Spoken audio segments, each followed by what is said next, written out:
Oi, pessoal. Meu nome é Amanda e nós vamos falar sobre mecanismos reprodutivos. Tipos de reprodução nos seres vivos. A reprodução é uma das características que diferem os seres inanimados dos seres vivos.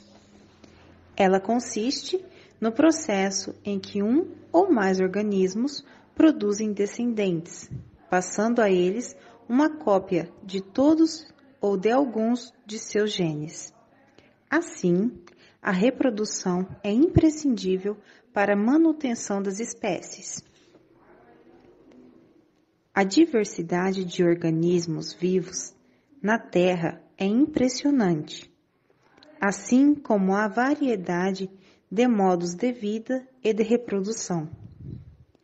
Os modelos reprodutivos apresentados pelos seres vivos, apesar de serem variados, podem ser agrupados em dois grandes grupos: reprodução assexuada e reprodução sexuada.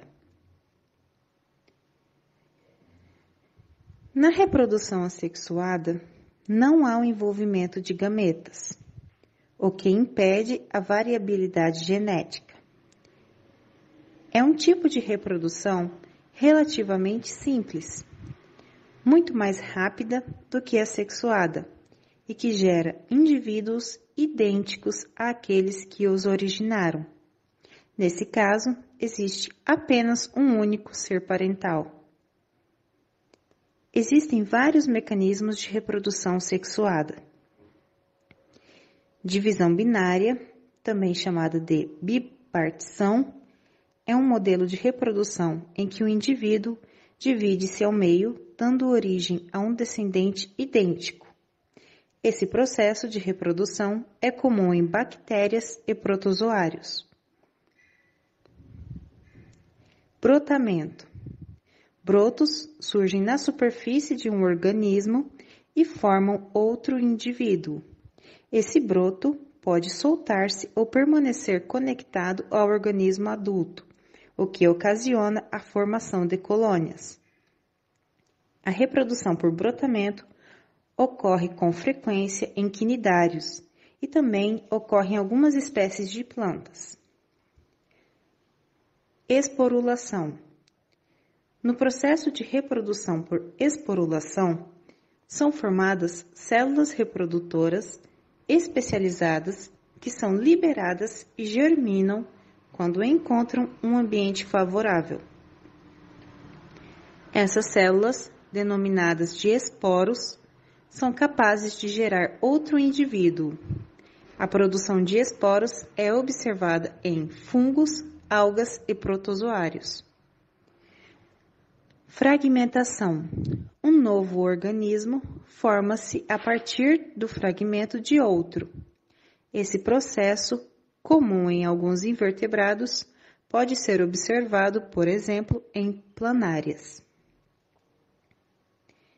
Propagação vegetativa. Semelhante à fragmentação, entretanto, é típica das plantas. Nesse processo, um pedaço de caule ou raiz é suficiente para dar origem a outro indivíduo, como, por exemplo, de organismo que se reproduz por propagação vegetativa, temos a bananeira e a cana-de-açúcar. Partenogênese. Nesse tipo de reprodução, o gameta feminino é capaz de se desenvolver sem precisar de um gameta masculino. Como exemplo de organismos que se reproduzem dessa forma, podemos citar as abelhas e algumas espécies de peixes, anfíbios e répteis. Reprodução sexuada. Na reprodução sexuada, diferente da assexuada, existe a presença de gametas e, por essa razão, ocorre a variabilidade genética. Nesse caso, observa-se a formação de um organismo diferente dos progenitores, uma vez que é resultado da combinação dos cromossomos presentes em cada gameta. Esse tipo de reprodução é observado, por exemplo, na grande maioria dos animais, inclusive nos seres humanos.